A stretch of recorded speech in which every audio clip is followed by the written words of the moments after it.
Oi, pessoal, tudo bem? Eu me chamo Mariana, eu sou jornalista formada pela UFPEL e atualmente estou finalizando meu mestrado em comunicação na URGS e também trabalho como na parte de conteúdo da UOL-EdTech, né? Então, a convite do professor Fábio, vim contar para vocês um pouco sobre como é que foi a minha pesquisa de trabalho de conclusão de curso, em que eu estudei, fiz um estudo de recepção, né? Então, vou trazer um pouquinho para vocês de como funcionou essa pesquisa e tal, e algumas dicas de como aplicar esse estudo de recepção na prática, né? Algumas dicas que eu aprendi ao longo do trabalho, que eu acho que podem ser úteis para vocês. Então, vou compartilhar minha tela aqui rapidinho. Bom, então, meu trabalho de conclusão de curso eu apresentei no início de 2018. Ele se chamou Padrão de Aparência na Construção do Estereótipo da Telejornalista Brasileira, um estudo de recepção sobre o perfil dos jornalistas da Globo. Foi orientado pelo professor Fábio, né? E nesse estudo, eu apresentei duas metodologias, né? Uma pesquisa quantitativa e uma pesquisa qualitativa. Então, eu achei que é uma questão interessante de trazer para vocês. O fato de usar grupos de discussão e isso de recepção na prática da pesquisa é uma questão que, quando a pesquisa é muito quantitativa, ela acaba ficando muito fria, muitos dados, né? E a gente da comunicação, a gente tem essa tendência a trazer uma parte mais humana. E quando a gente faz um estudo de recepção, a gente traz muito a história das pessoas, além da opinião das pessoas, né? Toda essa questão. E buscando nas mediações, eu acho que dá uma humanizada no trabalho. No meu mestrado também usei entrevistas, eu acho que é uma metodologia que funciona muito para gente que é jornalista, assim. Uma prática de trabalho que funciona muito bem também na hora da pesquisa. Então, para o meu TCC, eu fiz essas duas metodologias, né? A pesquisa quantitativa, eu vou mostrar para vocês, foi uma análise corporal das telejornalistas da Globo, né? Em um período de uma semana ali no final de 2017. E a pesquisa qualitativa se deu, como eu falei, nesse estudo de recepção. Então, os objetivos eram constatar se existia um padrão de aparência nas telejornalistas da Globo, constatar se esse padrão, caso exista, formaria um estereótipo, e ouvir 12 mulheres entre jornalistas e estudantes de jornalismo para observar suas visões em relação ao estereótipo constatado. A justificativa se deu a partir, então, de uma inquietação pessoal, assistir a televisão, né, e observar muitas mulheres do mesmo tipo corporal como telejornalistas, né, por ouvir toda vez também que eu estava maquiada e com roupas formais, que eu estava com uma cara de jornalista, como se houvesse uma cara de jornalista e ela fosse específica da questão de se arrumar, de usar um figurino específico, né. E uma fala que eu tive há muitos anos atrás, 2015, né, quando eu ainda estava na faculdade, numa palestra, que a Ediane Oliveira, que é uma jornalista de Pelotas, ela estava contando sobre as experiências dela de trabalho, né, e uma das experiências foi uma entrevista de emprego em que ela ouviu que ela não possuía o perfil da emissora, né, então comecei a entender que não era só uma questão profissional. A profissional da televisão ela não era escolhida apenas por uma questão de currículo, enfim. Ela era escolhida muito por conta da sua aparência, né? Então, eu quis estudar isso a fundo para entender qual era essa aparência e se isso, de fato, barrava algumas mulheres de entrar nesse mercado de trabalho, né?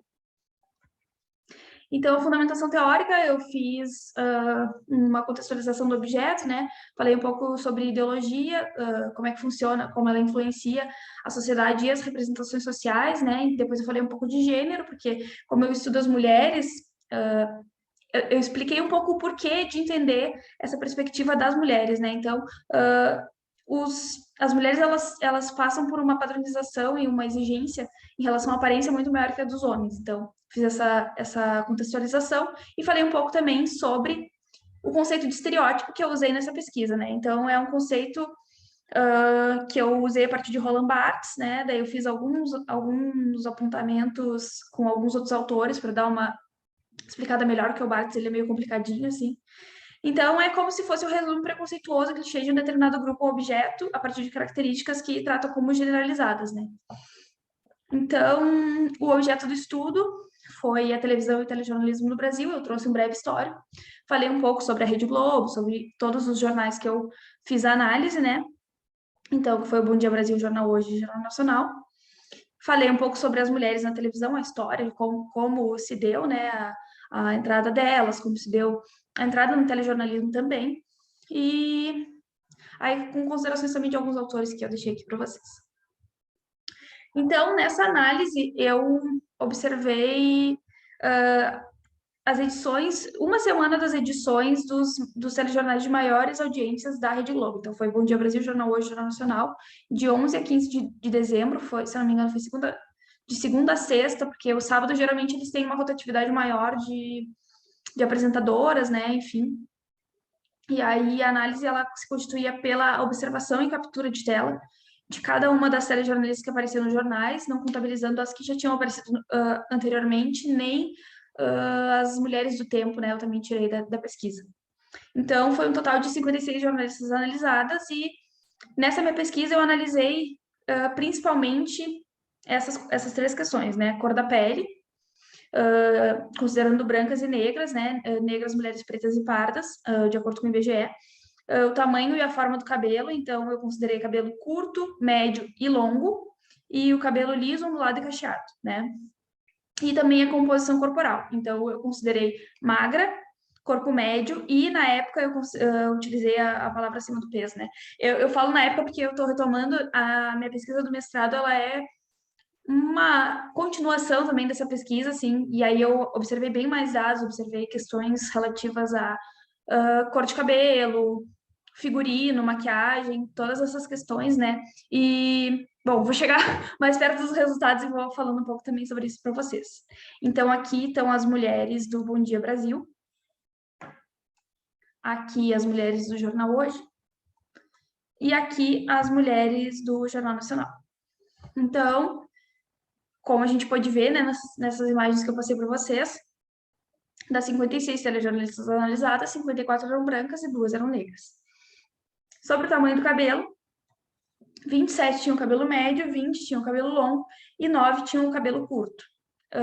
Sobre a forma do cabelo, 39 tinham cabelo liso, 16 cabelo ondulado e uma tinha cabelo cacheado, né? E sobre a estrutura corporal, 28 tinham corpo médio, 25 eram magras e 3 eram acima do peso. Então, a partir desses dados, né, foi possível constatar um padrão bem claro, né? A maioria era branca, de cabelos lisos e médios, com corpo médio. E também é válido ressaltar, e na minha pesquisa atual, novamente, teve essa mesma questão, que as características que aparecem poucas vezes durante a análise, né? Mulher negra, cabelo cacheado ou crespo e corpo acima do peso, né? Não são encontradas juntas. A única exceção nessa pesquisa foi a Zileide Silva, que cruza duas características, que ela é negra de cabelo crespo, né? Que na época eu usei cacheado como uma categoria de análise. Então, eu constatei que existe uma repetição diária da mesma imagem que pode criar essa ideia de cara de jornalista. E essa ideia acaba por se tornar um estereótipo, porque ela acaba resumindo a classe das mulheres em uma única imagem, que é uma imagem do padrão passado todos os dias na televisão, né? E resume toda a aparência das jornalistas de todo o país em uma imagem que não é representativa em um país que tem mais de 50% da população que não é branca, né? Apenas 2 mulheres aparecem no total de 56. Esses dados são de 2017, né? Como eu falei para vocês, de dezembro de 2017, e eu analisei a Globo. Nesse ano, eu analisei de fevereiro a março desse ano, todas as emissoras de televisão aberta, né? E eu estava muito na expectativa de que tivesse uma melhora, né, nesses dados, e na verdade não. Eu fiquei bem negativamente impressionada que os dados continuam praticamente os mesmos, né? Eu analisei algumas outras questões, como presença de rugas também, que acaba que a imagem da telejornalista brasileira se torna a imagem de uma mulher jovem, ainda que a aparência, algumas questões de aparência sejam exigidas para que elas tenham um formato mais sério e um pouco mais adulto, então não pode ser jovem demais, mas ao mesmo tempo não pode ter rugas, enfim. É uma mulher jovem, é uma mulher branca, em sua grande maioria, né? É uma mulher de cabelo liso e, enfim, eu achei que a gente poderia ter tido novas perspectivas, mas ao final dessa minha pesquisa de agora eu vi que não mudou muita coisa. Enfim, vamos lá. Então, depois de ver toda essa função, né, toda essa questão do estereótipo, eu realizei esse estudo de recepção e ele foi realizado no formato de grupo focal. O que é isso? Então, eu convidei 12 mulheres, né? Eram 4 formadas em jornalismo e 8 estudantes do curso de jornalismo, com idades entre 19 e 26 anos.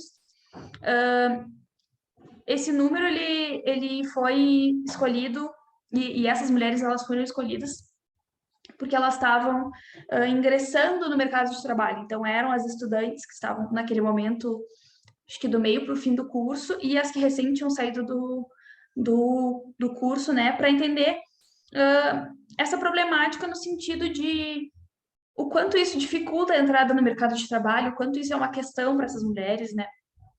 Então, eu busquei uma pluralidade na escolha das entrevistadas. Eu trouxe mulheres negras, brancas, de diferentes áreas de jornalismo, de personalidades diferentes, de forma de vestir diferentes, né? E para analisar as respostas delas em relação ao nosso estudo, eu utilizei as multimediações do Orozco Gomes, que provavelmente vocês já viram, como uma das chaves de interpretação, né? Então, as mediações, vou passar rapidinho para vocês, provavelmente vocês já viram isso antes, né? Que é as mediações individuais, as mediações institucionais, que são relacionadas à família, escola, trabalho, igreja, mediações mass media, que no meu caso não teve interferência, porque não foi uma análise específica da mídia ou uma análise após assistir alguma coisa em casa, enfim, né? Assim como a mediação situacional, porque ela se dá de acordo com como o receptor assistiu aquela determinada questão, né? E como foi um grupo focal, também teve as suas questões específicas. E aí as mediações de referência também, que tratam das características do receptor, como imagem, gênero, etnia e classe social. Então, as minhas entrevistadas. Primeiramente, eu fiz um formulário para a gente não perder muito tempo naquele início, como era um grupo focal e eram muitas mulheres, né? Cada uma tinha enfim, seus horários, né? Para não perder muito tempo. Eu fiz um formulário que elas podiam ir respondendo enquanto elas estavam esperando todas chegarem, né? Então, era nome, idade, cor, cor da pele, raça, né? Qual semestre da faculdade está ou há quantos anos está formada. Qual sua orientação política e ideológica, quais os veículos de comunicação costuma acessar e quais não acessa, e como descreveria suas origens familiares. Então, essas foram as perguntas base para a gente observar as mediações, né? Fala muito sobre todas essas questões que eu falei anteriormente das mediações do Orozco Gomes.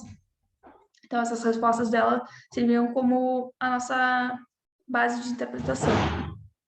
Então, aqui eu trouxe, eu não vou falar todas para vocês, porque como são muitas e tem muitas coisas especificadas, mas enfim, eram idades entre 19 e 26 anos, né? Eram mulheres bem jovens, e todas elas tinham em comum essas duas questões, né? O gênero, eram todas mulheres, e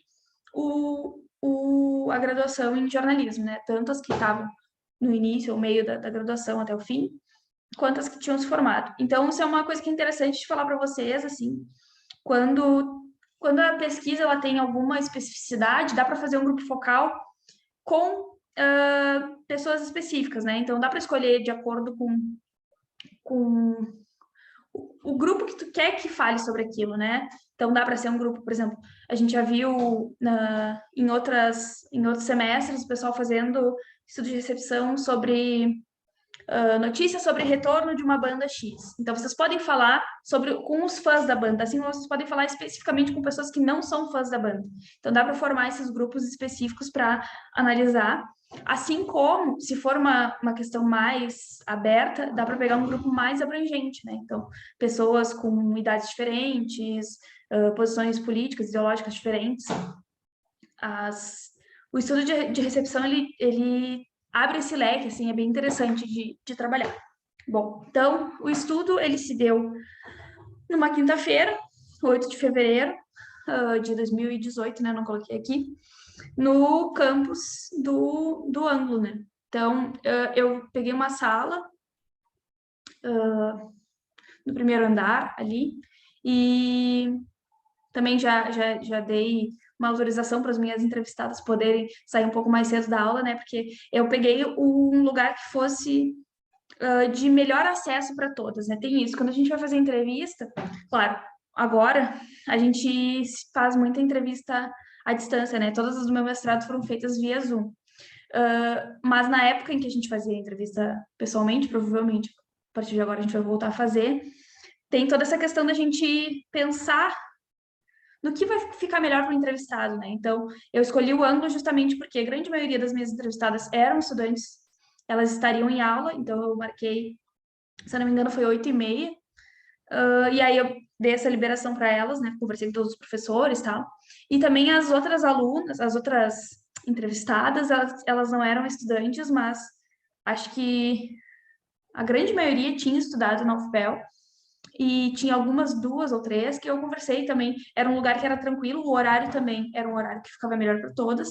Então tem que pensar nisso, assim, porque a pessoa tá te dando o tempo dela para tua pesquisa, né? Então é interessante a gente fazer de uma forma que fique mais confortável possível. Também pensando, assim, no tempo que a gente vai pegar da pessoa, também buscando deixar a pessoa muito confortável na situação, né? Porque o silêncio, ele também fala, né? A gente fala isso na entrevista. Então, por exemplo, no meu estudo de recepção, teve uma menina que não falou nada em momento nenhum. E isso diz muito, assim, sobre ela, né? Sobre as mediações dela, sobre a forma dela de refletir, enfim. E também fala um pouco sobre o ambiente, né? Então, a gente tem que fazer um ambiente em que as pessoas se sintam confortáveis para falar sobre os assuntos e elas não se sintam obrigadas a falar de uma determinada forma, sabe? Porque o grupo focal tem isso também, né? Esse é um dos desafios. Quando a gente está em grupo, existe uma tendência que a gente acabe falando meio que de acordo com o que todo mundo está falando, assim, né? Então, tem que tomar todos esses cuidados quando a gente está fazendo, né? Enfim, fiz as 8 perguntas, né? Buscando não induzir as respostas, como eu estava falando para vocês. As respostas elas foram gravadas, transcritas e selecionadas para a realização da análise. Então, as perguntas eu vou ir falando cada uma delas ao longo do que eu vou passando agora. Só tomar uma aguinha.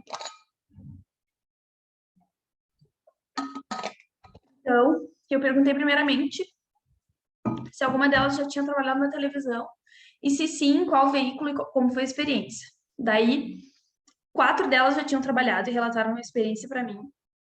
A primeira foi a Carolina, que trabalhou num telejornal de esportes, né? E na época ela foi contratada para ler o WhatsApp, né? E ela lembra que ela queria muito expressar a opinião dela e não tinha como, eles sempre pediram para ter uma mulher para ter audiência. E a Carolina é uma jornalista que ela foi de futebol, assim, e ela nunca podia estar falando sobre o assunto, apesar de estar num programa de futebol, porque ela era mulher e ela estava ali só para aquela função, né? A Grace contou que ela, no início da graduação dela, ela teve um estágio voluntário na Record, né, de Porto Alegre, e aí o programa se chamava Beleza na Comunidade, e elas ajudavam, tipo, as estagiárias ajudavam a fazer inscrição de meninas, tipo, medindo, vendo se elas estavam de acordo com a altura para entrar nesse programa e tal. Não ela disse que foi bem frustrante, né? Não foi nada da experiência que ela gostaria de ter tido. A Ana conta que ela fez seleção, né? Ela trabalhou na TV da universidade, né? E aí ela pediu para ficar na produção e ela foi ao longo do tempo. O pessoal foi pedindo para que ela fizesse matéria, para que ela tivesse a experiência também de estar em frente às câmeras, e ela não se sentia à vontade, né? Ela pedia para ficar atrás das câmeras. E ela comentou: não sei se é algo que eu trago pela experiência de ser negra, de não me sentir à vontade na frente das câmeras, ou se é algo mais meu mesmo. A Janaína também trabalhou na TV da universidade e ela contou que as pessoas sempre respeitaram muito ela, porque quando ela chega com o microfone já é outra questão, né? Se fosse um dia normal, não iam dar nenhuma moral para ela. Enfim, aí eu perguntei qual a opinião dela sobre a Rede Globo, porque era o meu objeto de pesquisa, né? Então, a Ana fala que ela acha que a linha editorial torna o telejornalismo meio chato, meio monótono, que são quase sempre as mesmas caras. A Mariana tinha citado que ela percebeu que no telejornalismo eles tentam inovar, mas aí eles colocam na época, né, a Mari Palma e outros jornalistas mais jovens, com cara de gente moderna, mas que mesmo assim são brancos, são magros, são bonitos, são dentro do padrão, dentro do estereótipo. A Gabriela comentou que ela tinha um amigo que trabalhava numa filial da Rede Globo, e que ele falou que tinha entrado uma menina negra que estava começando a introduzir pautas do movimento negro, movimento feminista, e aí que ele falou que ela ia ser cortada logo. E aí ela falou, tá, e se ela não falar assim, não dá para abordar esses fatos, como é que vai fazer?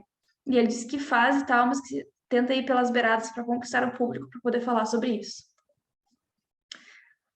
Daí, nesse momento, que parte a questão da recepção, né? Então, eu apresentei para elas as fotos, as mesmas que eu apresentei para vocês aqui nessa apresentação, das 56 jornalistas, e aí eu perguntei o que elas percebiam a partir dessas fotos, né? Então, todas elas falaram juntas, assim, que só tem gente branca, né? A Janaína ainda brincou, tem uma negra, sim, a Zileide Silva, mas ela é negra naquelas. A Carolina abordou que existia um padrão entre todas as imagens, que todas eram brancas, cabelinho no ombro, apenas alguns cabelos loiros, mas não era um loiro que chamava muita atenção, a maioria era cabelo castanho, né? Daí a Janaína falou, não tinha nada extremo, não tinha negra muito preta, não tinha loira muito loira, não tinha ruivo, não tinha nada de extremo, essa linha aqui, vamos manter ela aqui e pronto. E a Janaína, no final, ela apontou uma coisa que as demais não tinham observado, que era a questão que não tinha nenhuma mulher gorda, né?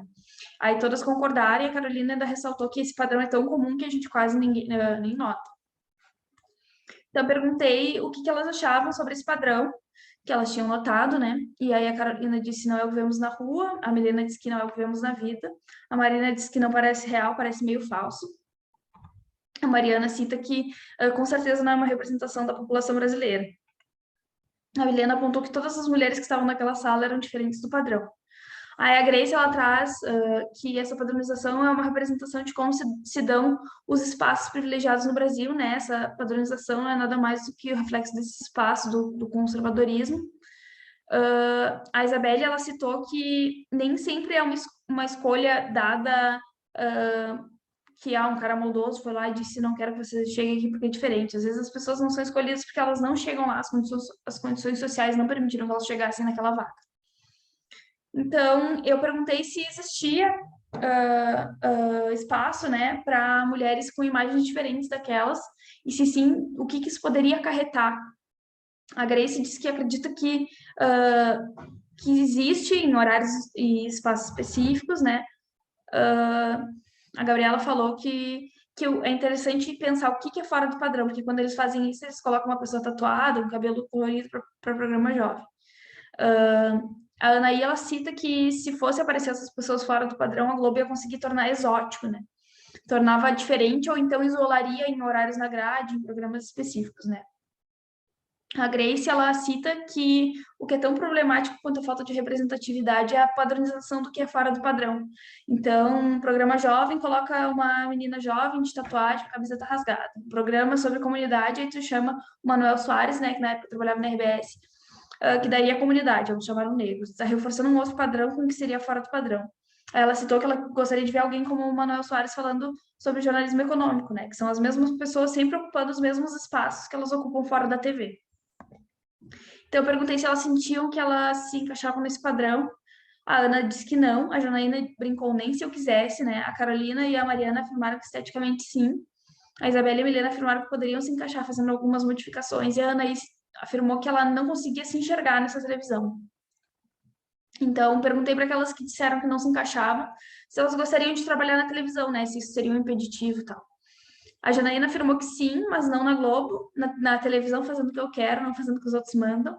A Ana concordou, falando que ela gostaria de fazer o estilo das coisas que ela gosta, ela trabalharia na televisão, mas não no telejornalismo atual.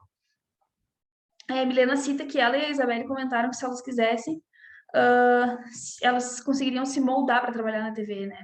E ela falou, a gente pensa desse jeito, se eu alisasse meu cabelo, andasse com roupas mais formais, eu conseguiria entrar na TV, mas não conseguiria do jeito que eu sou. Ela falou, eu gosto do universo da TV, mas por tudo que nós conversamos aqui, me limita de querer entrar. A Mariana, ela citou que ela é uma pessoa que lida muito bem com outras pessoas, que acredita que se daria muito bem apresentando um programa, mas ela não consegue se imaginar na TV na atual conjuntura. Então, eu perguntei se eles acham que esse padrão influencia um padrão de beleza a ser seguido, e todas concordaram que sim. A Carolina ainda completou, dizendo que não é um padrão só do telejornal, é um padrão de todas as novelas da publicidade. E quando é alguém que sai do padrão, é aquela pessoa só, diferente. Então, das mediações que a gente pode ver, né? Claro, eu trouxe aqui só um recorte das respostas, tem bastante conteúdo, assim, que elas falaram. Foi uma... Durou mais de uma hora, assim, de conversa, foi bem legal. E aí as mediações que foram mais vistas, assim, primeiro foi a mediação institucional, né, a graduação em jornalismo, foi predominante nas respostas, questões técnicas e assuntos como a Rede Globo foram de fácil debate entre elas, entendendo-se que todas tinham conhecimento prévio sobre o assunto.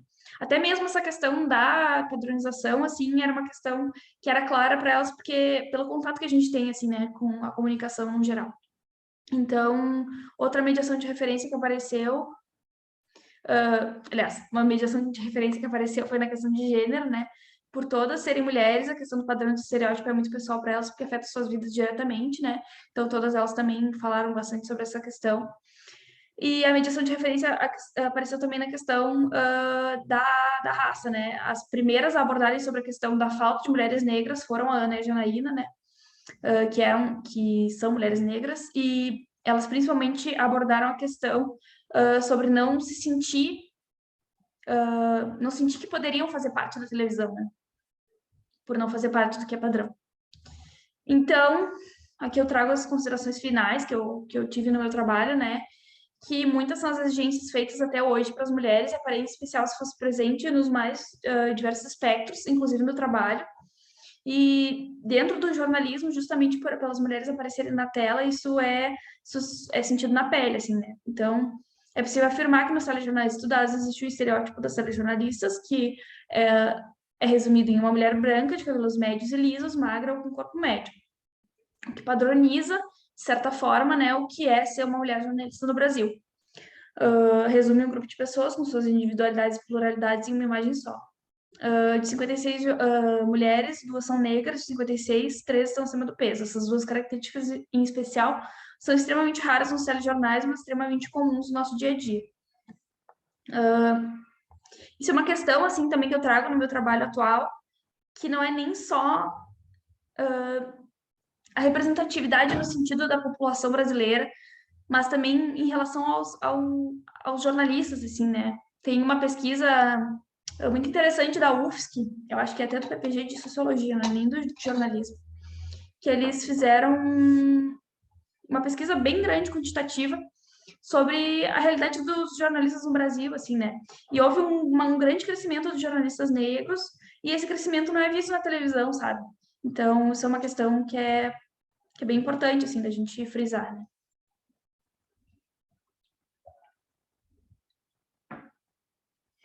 Também com esse estudo de recepção, foi possível notar que as percepções e inquietações que moveram essa pesquisa são compartilhados pelas outras mulheres da área, né?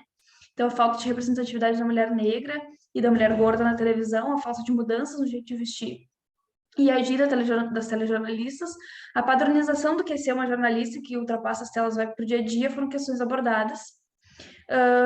Além das questões que eu já tinha trazido no trabalho, questões como classe, privilégios e proposições de mudanças para a estrutura do jornalismo também apareceram. O que é muito interessante quando a gente faz também estudos de recepção, trabalho com entrevista, é isso, assim.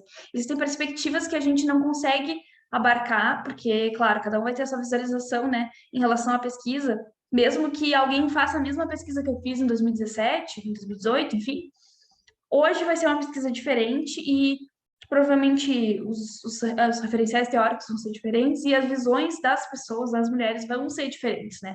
Eu vejo que a minha pesquisa, ela, apesar de seguir muito atual em muitas coisas, tem muitas coisas que estão desatualizadas, muitos termos utilizados que hoje em dia a gente já não usa, né?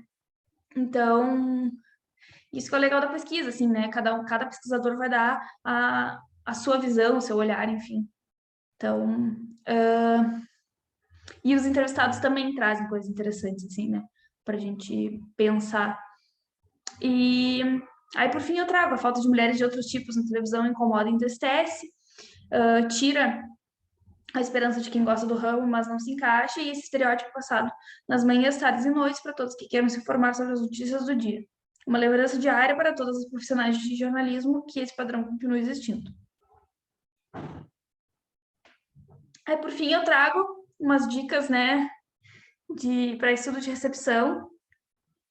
Primeiramente, principalmente, assim, eu trago algumas que são para estudos de grupo focal, mas também que se aplicam quando vai ser entrevista em profundidade, enfim, eu não sei qual metodologia que vocês pretendem usar. Primeiramente, sobre o grupo focal, anotar a ordem das falas, ou gravar em vídeo, né? Se vocês forem usar o aplicativo do Zoom, por exemplo, para gravar, se for fazer um grupo focal à distância, a gravação em vídeo já fica junta, né? Mas caso vocês forem fazer um grupo focal ao vivo, e vocês não tenham esse contato tão próximo com os entrevistados de vocês, pode ser que vocês vão fazer a transcrição depois, vocês não sabem quem que está falando. Então, é muito interessante anotar a ordem das falas. Ah, fulaninho de tal falou essa hora, fulaninho de tal falou outra hora. Porque na hora de transcrever, o áudio talvez não fique tão claro, assim, de entender quem é que está falando exatamente. Então, isso é bem interessante. Outra questão importante, gravar tudo com 2 gravadores.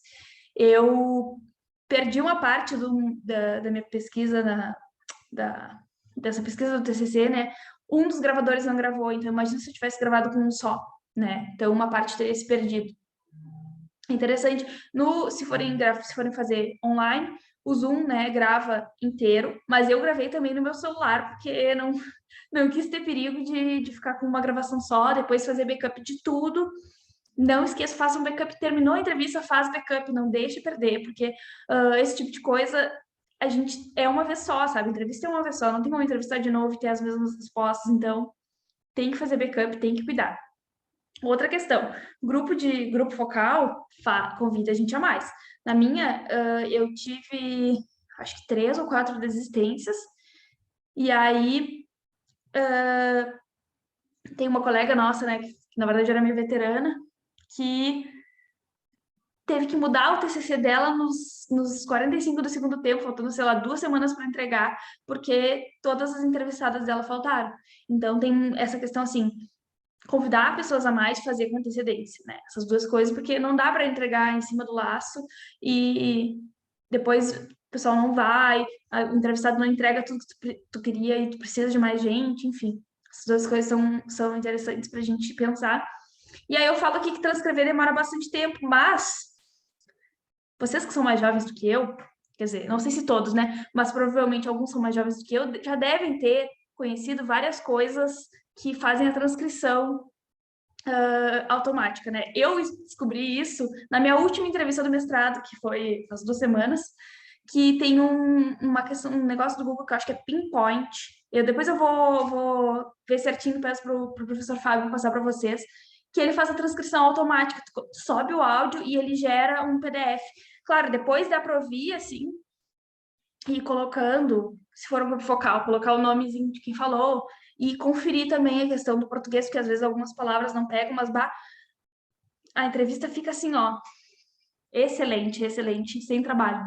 Porque, coitado, as minhas primeiras entrevistas, meu namorado transcreveu para mim, e ele ficou dias fazendo a transcrição, e depois eu descobri esse negócio na última entrevista, ele falou, então eu não precisava ter trabalhado todo esse tempo. Eu falei, infelizmente. Mas caso vocês forem transcrever à mão, demora bastante tempo, é importante saber disso, então fazer com antecedência é sempre bom. E por fim, como eu falei isso antes para vocês, né? Deixar os entrevistados à vontade para falar. Então, quanto mais conteúdo, melhor. Por mais que eu fale que essa questão de transcrever demora bastante tempo, fazer análise também demora, mas é muito importante deixar eles à vontade para eles falarem o máximo possível, né? Porque quanto mais conteúdo a gente tiver, quanto mais percepções sobre cada questão a gente tiver, melhor. Então, isso é sempre importante. E eu acho que era isso. É isso. Eu fico à disposição para vocês, caso vocês tenham alguma dúvida, né, para mandar meu trabalho também. Ele está disponível na biblioteca da UFPEL. E eu acho que tem um artigo sobre ele, mas aí o artigo é só com a primeira parte. Mas aí o meu TCC, se vocês quiserem, também vocês podem pedir. O meu e-mail é argoldmariana, o nomezinho que está aqui no canto da tela, @gmail.com, se vocês quiserem pedir alguma coisa. Eu vou passar o meu e-mail para o professor Fábio, para ele também deixar disponível para vocês. Também vou deixar o linkzinho desse Google Pinpoint, caso vocês façam a transcrição. E eu acho que é isso. Eu espero que vocês tenham aproveitado um pouco do que eu pude falar, assim. Essa pesquisa é uma pesquisa a qual eu tenho bastante orgulho de ter feito, tanto que eu quis continuar ela no meu mestrado, né? Eu sei que tem muitas coisas que atualmente eu mudaria, assim, tanto que no meu mestrado eu fiz fiz algumas modificações, mas de toda forma é uma pesquisa que eu considero que é interessante e importante, assim. E trabalhar com estudo de recepção foi muito bom, foi muito enriquecedor, assim, tanto para minha pesquisa quanto para mim, quanto pesquisadora, sabe? Guiar toda o grupo focal foi bem legal, assim. E eu me apaixonei pelo estudo de recepção justamente nessa disciplina que vocês estão fazendo, que é mídia e recepção. Então, caso vocês queiram trocar uma ideia, falar alguma coisa, fica disponível para vocês. E é isso, gente. Um beijo e até logo.